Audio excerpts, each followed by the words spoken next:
So you have two brothers that filed a federal lawsuit in Sacramento, California against the Rancho Cordova Police Department of excessive force, false arrests, and other offenses in a violent takedown of two brothers in front of their own home last year. So the complaints stated that Sacramento County and the officers as defendants, as alleged the brothers were beaten, choked, arrested, and carted off to jail after a neighbor mistook them for burglars. Now I wonder who did that? Who normally do that? Maybe you can put me in the comments section who normally do things like that and cause us a lot of problems with issues that way, because, you know, black folks don't belong in a certain neighborhood, even though they purchased the home.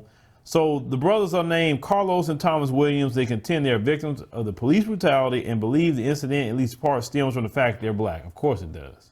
Of course. So this happened March 23rd, 2019.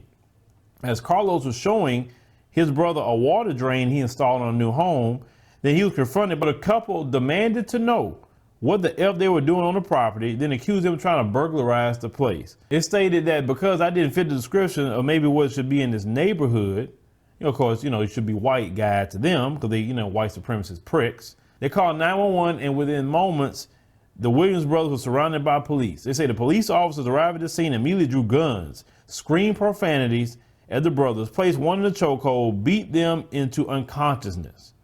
It said the brothers attempted to convince officers they were residents, but the officers did not care. Of course they didn't care, because they was calling in your murder. I told you that. When they pick up the phone to call 911 on you, black man, especially you, black man, they're trying to call in your murder. Always think like that with those people. So they say the cops searched both of the brothers and seized Carlos' wallet, which contains his driver's license. Then another neighbor came out after seeing the incident. His name is Aurelico Galvan, confirmed to police that the brothers lived at the home. Okay? So they still the siblings was arrested and jailed on charges of felony assault and resisting arrest, according to the complaint. The prosecutors ultimately declined to file charges.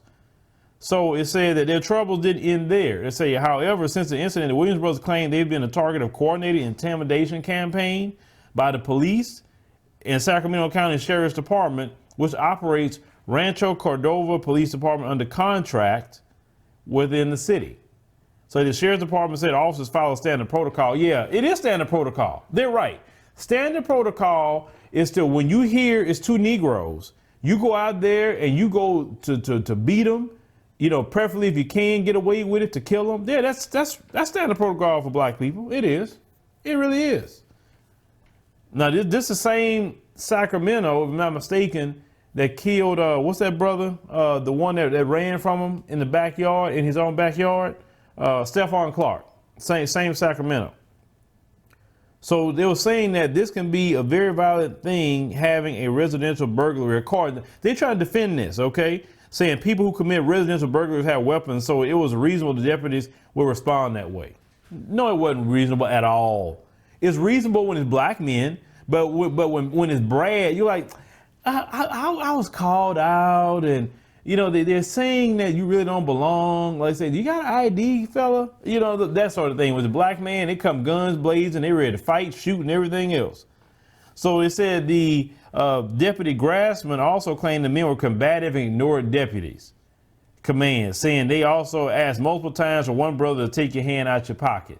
Now, you know you're lying, because y'all just shot him dead and said I thought he had a gun. Stop lying. So it said Thomas Williams, whose lawsuit knows that he's both an educated entrepreneur, denies this, however, and further accused the police of violating his brother's civil rights and constitutional rights. So this is what happens, you know, trust me, let me tell you something. They don't like to see successful black men and black women. I told you guys, that threatens them a lot more than anything else. See, they love when you're poor and destitute and that you're getting welfare and food stamps and you're living on, you know, Section 8. They love that about you because they feel superior at that point. They say, oh, look at me.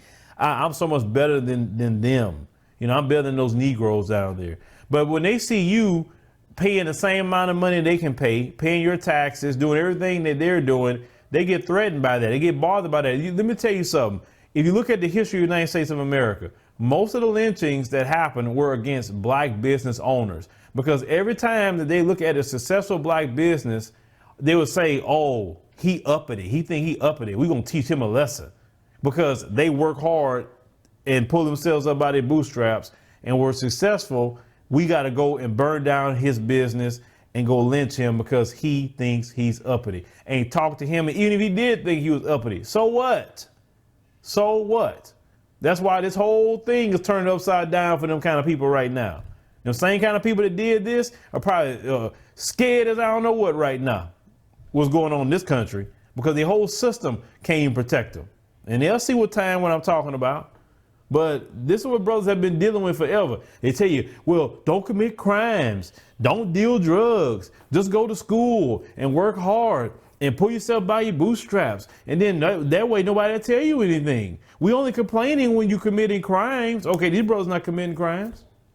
These brothers bought the house.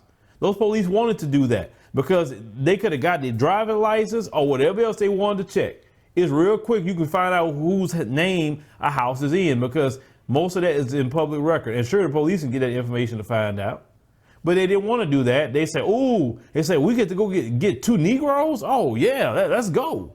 That's exactly what they done in this situation. And I'm glad those brothers wasn't, killed because they love that. When you see a bunch of Caucasian male police run up on you, they are looking to lynch.